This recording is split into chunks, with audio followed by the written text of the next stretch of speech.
ജോഷില ഏത് രീതിയിൽ സംസ്കാര ചടങ്ങുകൾ നടത്തണം എന്നുള്ളതിനെ സംബന്ധിച്ച് കൃത്യമായ നിർദ്ദേശം സംസ്ഥാന സർക്കാർ നൽകിയിട്ടുണ്ട്. ഈ സംസ്കരിക്കുന്ന 8 പേരും ആരാണ് എന്ന് നമുക്ക് തിരിച്ചറിയാൻ കഴിയുന്നില്ല. അവരേത് മതവിഭാഗത്തിൽപ്പെട്ടവരാണെന്ന് നമുക്ക് അറിയാൻ കഴിയുന്നില്ല. അതുകൊണ്ട് തന്നെ അവരുടെ കുടുംബങ്ങൾക്കും അവരുടെ ബന്ധുക്കൾക്കും സുഹൃത്തുക്കൾക്കും ഒന്നും നാളെ ഒരു പരാതി ഉണ്ടാവാത്ത തരത്തിലുള്ള ഒരു സംസ്കാര ചടങ്ങുകൾക്കാണിപ്പോൾ സർക്കാർ നിർദ്ദേശം നൽകിയിരിക്കുന്നത്. ഏത് രീതിയിലാണ് ഈ സംസ്കാര ചടങ്ങുകൾ നടക്കുക?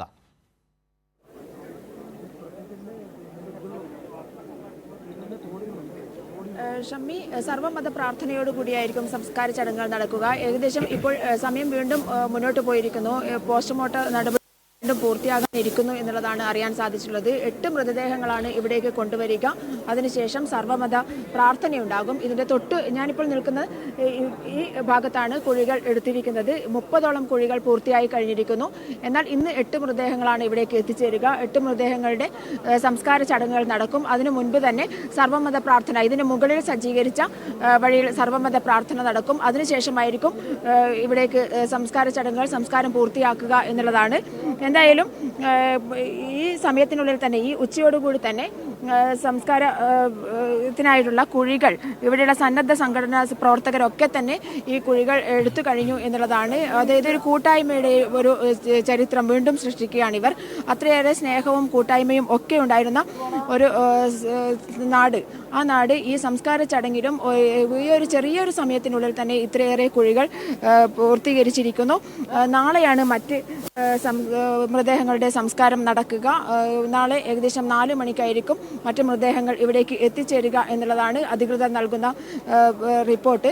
എന്തായാലും ഇവിടേക്ക് ഇപ്പോൾ 8 മൃതദേഹങ്ങൾ എത്തിച്ചേരും. ആ മൃതദേഹങ്ങളുടെ ബന്ധുക്കളായിട്ടുള്ള ബന്ധുക്കൾ ഇതുവരെ തിരിച്ചറിയാത്ത മൃതദേഹങ്ങളാണ്. എന്നാൽ പോലും ഇതിൽ ആരെങ്കിലും തങ്ങളുടെ ബന്ധുക്കളായി ഉണ്ടോ എന്ന് സംശയിക്കുന്നവരുണ്ട്. അതുകൊണ്ട് അത്തരത്തിൽ നാട്ടുകാരെ മുഴുവൻ ഈ ഒരു കൂട്ട സംസ്കാരം എന്നുള്ള കാര്യം നാട്ടുകാരെ മുഴുവൻ അറിയിച്ചിട്ടുണ്ട്. അവരിൽ അഥവാ ഇനി ബന്ധുക്കൾ ആരെങ്കിലും ഉണ്ടെങ്കിൽ തിരിച്ചറിയാതെ പോയതാണെങ്കിൽ എന്ന് സംശയിക്കുന്നത് കൊണ്ട് തന്നെ ആളുകളൊക്കെ തന്നെ ഇവിടേക്ക് എത്തിച്ചേർന്നിട്ടുണ്ട് ഈ ഒരു സംസ്കാര ചടങ്ങിൽ പങ്കെടുക്കാൻ. പിന്നീട് അതൊരു മാനസിക പ്രയാസമായി മാറരുത് എന്നുള്ളത് കൊണ്ട് തന്നെയാണ്. അതുകൊണ്ട് തന്നെയാണ് ഇത്തരത്തിൽ ഒരു സർവ്വമത പ്രാർത്ഥനയും ഇവിടെ, അങ്ങനെ ഒരു ചടങ്ങും ഇവിടെ സംഘടിപ്പിച്ചിട്ടുള്ളത്. പിന്നീട് ബോഡി ഐഡന്റിഫൈ ചെയ്യുന്ന ഒരു സാഹചര്യം ഉണ്ടായ ഒരു DNA അടക്കം ശേഖരിച്ചു വെച്ചുകൊണ്ടാണ് ഇത്തരത്തിലുള്ള ഒരു സംസ്കാര ചടങ്ങിലേക്ക്, കൂട്ട സംസ്കാരത്തിലേക്ക് അധികൃതർ കടന്നത്. 72 മണിക്കൂറിനുള്ളിൽ തന്നെ ഇൻക്വസ്റ്റ് പൂർത്തിയായ ശേഷം, അല്ലെങ്കിൽ പോസ്റ്റ്മോർട്ടം നടന്നതിന് ശേഷം 72 മണിക്കൂറിനുള്ളിൽ തന്നെ സംസ്കാരം നടത്തേണ്ടതുണ്ട്. അതുകൊണ്ടാണ്, മാത്രമല്ല ഈ ഒരു ചെറിയ സമയത്തിനുള്ളിൽ വീണ്ടും മൃതദേഹങ്ങൾ, അല്ലെങ്കിൽ ഇതിന് ശേഷം മൃതദേഹങ്ങൾ കണ്ടെത്തിയാൽ അതും വലിയൊരു പ്രശ്നമായി മാറും. അധികം സമയം മൃതദേഹങ്ങൾ സൂക്ഷിച്ചു വെക്കുക എന്നുള്ളത് ഈ ഒരു സമയത്ത് വലിയൊരു പ്രയാസവും പ്രതിസന്ധിയും സൃഷ്ടിക്കും. അതുകൊണ്ട് തന്നെയാണ് ഇപ്പോൾ കണ്ടെത്തിയ മൃതദേഹങ്ങൾ, അത് ഐഡന്റിഫൈ ചെയ്യാത്തവ ഒക്കെ തന്നെ മൃതശരീരങ്ങളുടെ ഭാഗങ്ങളടക്കമുണ്ട്. ആ ഭാഗങ്ങളൊക്കെ തന്നെ ഇപ്പോൾ തന്നെ സംസ്കാരം പൂർത്തിയാക്കുക എന്നുള്ള ഒരു രീതിയിലേക്ക് കടക്കാനുള്ള കാരണം. ഷമ്മി, നമുക്ക് ഏറ്റവും വേദനിപ്പിക്കുന്ന ഒരു ഘടകം ജോഷില, ഈ ഉരുൾപൊട്ടലിനെ അതിജീവിച്ച മനുഷ്യർ, അത് കുറേ മനുഷ്യരുണ്ടല്ലോ അവിടെ. അവർക്ക് തങ്ങളുടെ പ്രിയപ്പെട്ടവരെ അവസാനമായി ഒന്ന് കാണാൻ പറ്റുന്നില്ല എന്നൊരു വേദന, അതൊരു വലിയ വേദന തന്നെയാണ്. കാണാതായ ആൾക്കാർ, ഈ മൃതദേഹങ്ങൾ കിട്ടുകയും ചെയ്തിട്ടുണ്ട്, പക്ഷേ അത് തിരിച്ചറിയാൻ അവർക്ക് കഴിയുന്നില്ല. അല്ലെങ്കിൽ അത്രമാത്രം ഡാമേജ്ഡായ അവസ്ഥയിലാണ് ഈ പല ശരീരങ്ങളും. ഒപ്പം തന്നെ പല ശരീരഭാഗങ്ങളെയും ഒരു മൃതദേഹമായി കണക്കാക്കിക്കൊണ്ട് അതിൻ്റെ സംസ്കാര ചടങ്ങുകൾ നടത്താനുള്ള തീരുമാനത്തിലേക്കാണ് പോയിരിക്കുന്നത്. വളരെ കുറച്ച് ആൾക്കാരെ സംബന്ധിച്ചിടത്തോളം അവരുടെ കൈകളിലെ മോതിരമോ മാലയോ അങ്ങനെ എന്തെങ്കിലും, അതുപോലെ തന്നെ പച്ചകുത്തിയതോ അങ്ങനെ എന്തെങ്കിലുമൊക്കെ ഉള്ള അടയാളങ്ങൾ വെച്ച് കണ്ടെത്താൻ കഴിഞ്ഞു. പക്ഷേ 67 പേരെ ഒരു അർത്ഥത്തിലും തിരിച്ചറിയാൻ കഴിയാത്ത ഒരു അവസ്ഥയിലാണ്. അതുകൊണ്ട് തന്നെ ആ മൃതദേഹങ്ങൾ സംസ്കരിക്കാനുള്ള ഒരു തീരുമാനത്തിലേക്ക് ബന്ധപ്പെട്ടവർക്ക് പോകേണ്ടി വന്നത്. ഇന്നിപ്പോൾ ആദ്യം അറിയിച്ചിരുന്നത് 27 പേരുടെ സംസ്കാരം ഉണ്ടാകും എന്നുള്ളതാണ്. പക്ഷേ 8 പേരുടെ മൃതദേഹങ്ങളാണ് ഇന്ന് സംസ്കരിക്കാനുള്ള ഒരു തീരുമാനത്തിലേക്ക് അവസാനം എത്തിയിട്ടുള്ളത്. അത് അല്പസമയത്തിനകം തന്നെ അവിടെ എത്തും. അതുകൊണ്ട് തന്നെ ഈ ബന്ധുക്കളായിട്ടുള്ള സുഹൃത്തുക്കളായിട്ടുള്ള ഈ ദുരന്തത്തെ അതിജീവിച്ച ആൾക്കാരും അതുമായി ബന്ധപ്പെട്ടവരുമെല്ലാം ഈ ഒരു ചടങ്ങിന് എത്തും എന്ന് തന്നെ പ്രതീക്ഷിക്കാം. ജോഷില.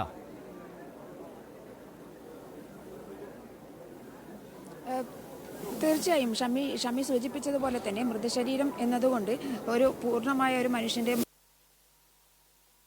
അർത്ഥമാക്കേണ്ടതില്ല. കാരണം ഇത് നമ്മൾ ഒരു വലിയ ദുരന്തത്തിൻ്റെ അവശേഷിപ്പുകളായി ലഭിച്ച മൃതശരീരങ്ങൾ മാത്രമാണ്. അതുകൊണ്ട് തന്നെ ബന്ധുക്കൾക്ക് തിരിച്ചറിയാൻ പോലും സാധിക്കാത്ത വിധത്തിലുള്ള മൃതശരീരങ്ങളുടെ ഭാഗങ്ങൾ കൂടി കിട്ടിയിട്ടുണ്ട്. മാത്രമല്ല ലഭിച്ച മൃതശരീരം എന്ന് പറയുന്നത് പോലും പല രീതിയിൽ ഈ ഒരു ദുരന്തത്തിൻ്റെ അവശേഷിപ്പായി ലഭിച്ചതാണ്. പല ഭാഗങ്ങളും ഇല്ലാത്തതാണ്. അത്തരത്തിലുള്ള പ്രശ്നങ്ങളെയൊക്കെ നേരിട്ടുകൊണ്ടാണ് ഈ ബന്ധുക്കൾ നേരത്തെ ഐഡൻറ്റിഫൈ ചെയ്ത മൃതദേഹങ്ങൾ പോലും ഐഡൻറ്റിഫൈ ചെയ്യുന്ന രീതിയിൽ എത്തിയത്. അത് ഷമ്മി പറഞ്ഞതുപോലെ തന്നെ അവരുടെ ആഭരണങ്ങൾ, അത്തരത്തിലുള്ള വസ്ത്രങ്ങൾ, അത്തരത്തിലുള്ള ഒരുപാട് അടയാളങ്ങൾ വെച്ചുകൊണ്ട് മാത്രം തിരിച്ചറിഞ്ഞ മൃതശരീരങ്ങളാണ് നേരത്തെ ബന്ധുക്കൾ വീടുകളിലേക്കൊക്കെ കൊണ്ടുപോയത്. എന്നാൽ പോലും അതൊന്നും ഒരു ഐഡൻറ്റിഫിക്കേഷൻ മാർക്ക് പോലും ഇല്ലാതെ ഉള്ള മൃതശരീരങ്ങളാണ് ഇവിടേക്ക് കൊണ്ടുവരുന്നത് എന്നുള്ളതാണ്. ഇത് ഞാൻ നേരത്തെ സൂചിപ്പിച്ചതുപോലെ തന്നെ ഏറെ നേരം നമുക്ക് ഇത് സൂക്ഷിച്ചു വെക്കാൻ സാധ്യമല്ല. കാരണം വീണ്ടും തിരച്ചിലുകൾ നടക്കുകയാണ്. തിരച്ചിലുകൾ രക്ഷാപ്രവർത്തനങ്ങളൊക്കെ തന്നെ ഒരു ഭാഗത്ത് നടക്കുമ്പോൾ ലഭിക്കാനുള്ള സാധ്യതകളുണ്ട്. അത്തരത്തിൽ ഇതൊക്കെ തന്നെ സൂക്ഷിക്കാനുള്ള ഒരു പ്രതിസന്ധി അത് അഭിമുഖീകരിച്ചു കൊണ്ട്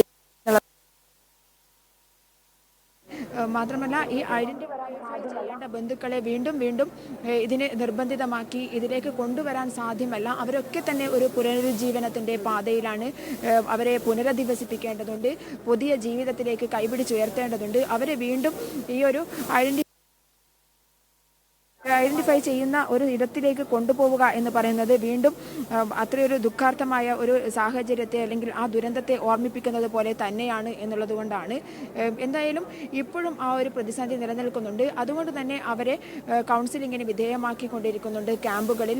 ഇതിനെയൊക്കെ ഈ സാഹചര്യത്തെയൊക്കെ നേരിടാനായി കൗൺസിലിങ്ങിന് വിധേയമാക്കിക്കൊണ്ടിരിക്കുകയാണ്. അതുപോലെ തന്നെ മറ്റ് പാർപ്പിടമടക്കമുള്ള കാര്യങ്ങൾ ഇവർക്ക് സജ്ജമാക്കേണ്ടതുണ്ട്. അത്തരത്തിലേക്കൊക്കെ നീങ്ങിക്കൊണ്ട് അവരുടെ ഇന്നത്തെ ഒരു മാനസികാവസ്ഥ, പ്രതിസന്ധിയിലുള്ള മാനസികാവസ്ഥ തരണം ചെയ്യേണ്ടതുണ്ട് എന്നുള്ളത് കൊണ്ട് തന്നെയാണ് ഈ ഐഡന്റിഫൈ ചെയ്യാത്ത മൃതദേഹങ്ങൾ പെട്ടെന്ന് തന്നെ സംസ്കരിക്കുന്ന ഒരു നിലപാടിലേക്ക് അധികൃതർ പോയത്. എന്നാൽ പോലും അവർക്ക് പിന്നീട് അതായത് ഇതിൻ്റെ ഒരു മാനസികാവസ്ഥ ഒരു മനക്കെട്ടി വരുന്നത് വരെ, കരളുറപ്പ് ഉണ്ടാകുന്നത് വരെ കാത്തു നിൽക്കുക, ആ രീതിയിലേക്ക് വീണ്ടും DNA ടെസ്റ്റ് നടത്തുന്ന രീതിയിലേക്ക് പോവുക, അതിന് DNA ശേഖരിച്ചു വെക്കുക, ഇതൊക്കെ തന്നെയുള്ള ഘട്ടങ്ങൾ കടന്നു വന്നിരിക്കുന്നു.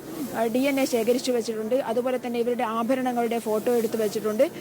അത്തരത്തിൽ പിന്നീട് ഇവർക്ക് എപ്പോഴെങ്കിലും ഇത് കാണണം അല്ലെങ്കിൽ ഇത്തരത്തിലൊരു തിരച്ചിൽ നടത്തണം എന്ന് തോന്നുകയാണെങ്കിൽ അന്ന് ഇത് നടത്താനുള്ള ഒരു സാഹചര്യം പോലും ഒരുക്കിക്കൊണ്ടാണ് പിന്നീട് ഒരു തരത്തിലും ഒരു കുറ്റബോധമോ അല്ലെങ്കിൽ ഒരു ചോദ്യമോ പ്രതിഷേധ സ്വരമോ ഉയരാതിരിക്കാൻ ഉള്ള ഒരു രീതിയിലേക്ക് തന്നെയാണ് എല്ലാ ഘട്ടഘട്ടങ്ങളിലായി എല്ലാ പ്രവർത്തനങ്ങളും നടത്തിയിരിക്കുന്നത്. അതിൻ്റെ അവസാന ഭാഗം എന്നോണമാണ് ഈ ഒരു കൂട്ട സംസ്കാരം എന്നുള്ള ഒരു രീതിയിലേക്ക് മാറിയിരിക്കുന്നത്. അതിനായി പുത്തുമലയുടെ ഒരു ഭാഗം സജ്ജീകരിച്ചിരിക്കുകയാണ്. സേവന സന്നദ്ധരായ ഒരുപാട് ആളുകൾ ഈ ഒരു ചെറിയ സമയത്തിനുള്ളിൽ തന്നെയാണ് ഇത്തരത്തിൽ 30 കുഴികൾ എടുത്തിരിക്കുന്നത്. ഞാൻ നേരത്തെ സൂചിപ്പിച്ചതുപോലെ തന്നെ അത് വെള്ളാർമലയായാലും അതിലപ്പുറം മുണ്ടക്കൈ ഭാഗത്തായാലും ഒക്കെ തന്നെയുള്ള ജനങ്ങൾ എന്ന് പറയുന്നത് അത്രയേറെ സ്നേഹത്തിൻ്റെയും കൂട്ടായ്മയുടെയും ഒരു മാതൃക തന്നെയായിരുന്നു. ആ കൂട്ടായ്മയും മാതൃകയും എല്ലാം തന്നെ അവരുടെ പിന്നീടുള്ള ഈ സംസ്കാര ചടങ്ങിൽ പോലും ദൃശ്യമാണ്. അത്രയ്ക്ക് മാത്രമല്ല കേരളം ഇവരെ നെഞ്ചോട് ചേർക്കുന്നു എന്നുള്ളതിൻ്റെ ഏറ്റവും വലിയ ഉദാഹരണം കൂടിയാണ് ഈ അവസാന നിമിഷത്തിൽ പോലും സംസ്കാര ചടങ്ങ് എന്നുള്ള ഒരു പ്രതിസന്ധി. അതായത് ഓരോ ഘട്ടത്തിലും ഈ ആളുകളെ രക്ഷിക്കുന്ന ഘട്ടത്തിലും പിന്നീട് ഇവരെ സഹവാസ ക്യാമ്പുകളിലേക്ക് മാറ്റുന്ന ഘട്ടത്തിലും ദുരിതാശ്വാസ ക്യാമ്പുകളിലേക്ക് മാറ്റുന്ന ഘട്ടത്തിലും പിന്നീട് മൃതദേഹം ലഭിച്ച സമയത്തും അത് ഐഡന്റിഫൈ ചെയ്യുന്ന ഏറ്റവും പ്രതിസന്ധിയുള്ള ഒരു ഘട്ടത്തിലും ഒക്കെ തന്നെ ഈ കൂട്ടായ്മയും കേരളത്തിൻ്റെ ഒരു കൂട്ടായ്മയും ഒക്കെ ഒരു കരളുറപ്പായി ഇവരുടെ കൂടെ ഉണ്ടായിരുന്നു. ആ ഒരു കൂട്ടായ്മ തന്നെയാണ് ഈ പ്രതിസന്ധി ഘട്ടങ്ങളെല്ലാം തരണം ചെയ്താണ് ഇപ്പോൾ ഒരു സംസ്കാര ചടങ്ങ് എന്നുള്ള ഏറ്റവും വലിയ പ്രതിസന്ധിയിലേക്ക്, ഏറ്റവും വിഷമം അല്ലെങ്കിൽ ദുഃഖാർത്ഥമായ ഒരു ഘട്ടത്തിലേക്ക് കടന്നിരിക്കുന്നത്. ഈ ദുരന്തത്തിൻ്റെ ഏറ്റവും ദുഃഖാർത്ഥമായ ഒരു ഘട്ടം എന്ന് പറയുന്നതാണ് ഈ സംസ്കാര ചടങ്ങ്. ആളുകൾ തിരിച്ചറിയാതെ ആളുകളെയെല്ലാം തന്നെ ഒരുമിച്ച് സംസ്കരിക്കേണ്ട അവസ്ഥ എന്ന് പറയുന്നത് ബന്ധുക്കളെ സംബന്ധിച്ചിടത്തോളം, നാട്ടുകാരെ സംബന്ധിച്ചിടത്തോളം തീർച്ചയായും ജോഷ്ല, സംസ്കാര ചടങ്ങുകൾ അവിടെ പുരോഗമിക്കുന്നു. ജോഷ്ലയാണ് വിവരങ്ങൾ നൽകിക്കൊണ്ടിരിക്കുന്നത്.